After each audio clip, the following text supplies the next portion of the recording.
नमस्कार, RNI news में आप सभी का बहुत बहुत स्वागत है। आपके साथ मैं हूं जोहम रुबा। जगदीप धनखड़ का उपराष्ट्रपति पद से इस्तीफा मंजूर कर दिया गया है। उन्होंने अचानक अपने पद से इस्तीफा देकर सबको चौंका दिया। इस्तीफे में खराब सेहत का हवाला दिया गया। विपक्षी दल ये मानने को तैयार नहीं है कि उनके इस्तीफे की वजह खराब सेहत है। कई विपक्षी सांसद धनखड़ के इस्तीफे को लेकर कुछ और ही कहानी बता रहे हैं। आखिर क्या है पूरा मामला, आपको दिखाते हैं। विपक्षी दल ये मानने को तैयार नहीं है उनके इस्तीफे की वजह खराब सेहत है। कई विपक्षी सांसद धनखड़ के इस्तीफे को लेकर कुछ और ही कहानी बता रही हैं। लेकिन कांग्रेस अध्यक्ष खड़गे और सपा सांसद अखिलेश यादव ने कहा है कि उपराष्ट्रपति का इस्तीफा उनका व्यक्तिगत मामला है। कहने का मकसद ही नहीं है, क्योंकि ये उनकी इच्छा है और गवर्नमेंट की इच्छा है कि उनको स्वीकार करना नहीं करना, वो सब उनकी बात है। हमारा कोई इससे वास्ता नहीं है। ये जो इस्तीफे की बात है, तो जो हम लोगों को जानकारी मिली है स्वास्थ्य को लेकर के, तो इसमें हम लोग क्या बोल सकते हैं? किसी का व्यक्तिगत फैसला है और स्वास्थ्य को लेकर के है, तो क्या राजनीति के मायने निकाले इसमें? आजाद समाज पार्टी के अध्यक्ष चंद्रशेखर ने कहा कि धनखड़ किसानों के सच्चे मसीहा थे। उन्होंने किसानों के लिए बहुत काम किया। देखिए, मैं सबसे पहले तो उनके स्वास्थ्य के लिए जो है कुदरत से प्रार्थना करता हूं कि वो उनका स्वास्थ्य अच्छा रहे। और अचानक जिस तरह से उन्होंने इस्तीफा दिया, एक चिंता की बात तो है ही, सब जगह अटकलें लग रही हैं।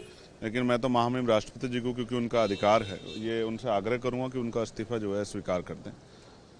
अच्छा जो है उनका कार्यकाल रहा है, वाद विवाद हो सकते हैं, लेकिन एक अच्छा व्यक्तित्व है और किसानों के लिए हमेशा से खड़े रहे हैं। जिस तरह से उन्होंने सरकार से अलग हटके भी कई विषयों को उठाने का प्रयास किया है। वहीं केंद्रीय मंत्री चिराग पासवान ने कहा है कि धनखड़ के फैसले का सम्मान किया जाए, विपक्ष इस पर राजनीति न करे। देखिए, हम लोग जिनकी बात कर रहे हैं वो हमारे देश के उपराष्ट्रपति रहे हैं। ऐसे में मुझे लगता है कि उनके फैसले का हम सबको सम्मान करना चाहिए। कम से कम इस विषय का राजनीतिकरण नहीं करना चाहिए। गोरखपुर से बीजेपी सांसद रवि किशन ने विपक्ष पर राजनीति करने का आरोप लगाया है। देखिए, ये विपक्ष है, उनका काम है बोलना। किसी भी बात को, किसी के स्वास्थ्य का भी मजाक उड़ा सकते हैं, उस पर भी राजनीति कर सकते हैं। मनुष्य के जीवन में आप हेल्दी इंसान को गिर के तुरंत मृत्यु होते हुए भी देखें।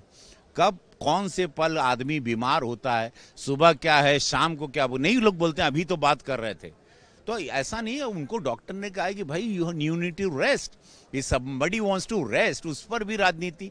किसी का शरीर गवाह नहीं कर रहा है, डॉक्टर ने कहा होगा, कोई रिपोर्ट आई होगी, कोई मेडिकल जांच हुई होगी, डॉक्टर ने कहा होगा just take care, you need to rest, so somebody is resting. अब उस पर भी आप राजनीति कर रहे हैं, मतलब हद हो गई। राजनीति का लेवल दिन ब दिन नीचे गिरता जा रहा है। लेकिन विपक्ष का सवाल ये इसलिए है, अरे विपक्ष तो क्या सवाल करता है, हमको समझ ही नहीं आ रहा है।